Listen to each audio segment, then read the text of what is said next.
સિહોરમાં વૃદ્ધ મહિલા પર હુમલો, સરટી હોસ્પિટલમાં સારવાર માટે લાવવામાં આવેલ.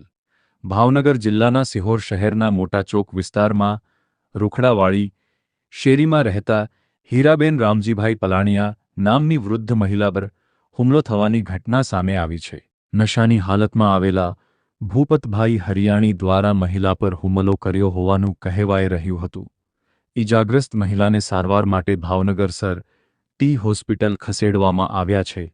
ઘટનાને લઈને પોલીસ દ્વારા વધુ તપાસ હાથ ધરવામાં આવી છે.